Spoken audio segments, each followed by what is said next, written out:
নমস্কার বন্ধুরা, আপনারা সবাই কেমন আছেন? আশা করি ঠাকুরের আশীর্বাদে আপনারা সবাই ভালো আছেন। তো আজকে আবার এসে পড়লাম নতুন একটা রেসিপি নিয়ে, যেটা হলো সিমের বিচি দিয়ে ডালের রেসিপি।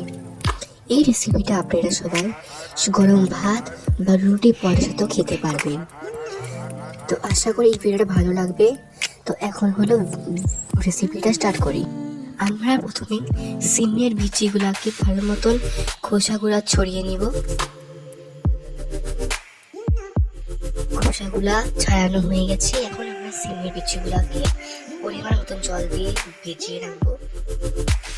তারপর কড়াইয়ের মধ্যে সিমের বিচিগুলাকে দিয়ে দিব, সাথে পরিমাণ মতন জল দিয়ে দিব। তারপর দিব পেঁয়াজ কুচি, লঙ্কা কুচি আর টমেটো কুচি দিয়ে দিব। পরিমাণ মতো লবণ দিয়ে দিব, অল্প একটু হলুদে গুঁড়ো দিয়ে দিব। এখন আমরা হলো বিচিগুলোকে ভালো মতো নাড়িয়ে নিব। এখন আপনারা দেখতে পাচ্ছেন বিচিগুলা অনেকটা সিদ্ধ হয়ে গেছে। এখন আমরা ডালটাকে একটা বাটির মতো তুলে নিব। তারপর কড়াইয়ের মধ্যে পরিমাণ মতন তেল দিব। তারপর কড়াইয়ের মধ্যে তেলের মধ্যে দিব 3টে শুকনা মরিচ, ভালো মতো এটাকে ভেজে নিব। তারপর দিব 1 চামচ পাঁচফোড়ন। তারপর এটার মধ্যে ডালটা দিয়ে দিব।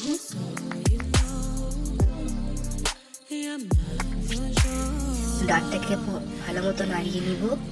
এখন আপনারা দেখতে পাচ্ছেন আমাদের ডালটা হলো অনেকটা হয়ে গেছে।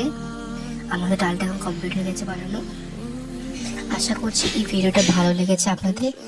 এই ভিডিওতে অবশ্যই লাইক, কমেন্ট আর যত পারো শেয়ার করবেন। আর আমার চ্যানেলে নতুন থাকলে অবশ্যই আমার চ্যানেলটিকে সাবস্ক্রাইব করে দিবেন। আর ওটার পাশে থাকা বেল আইকনটাকে অবশ্যই প্রেস করে দিবেন। ধন্যবাদ।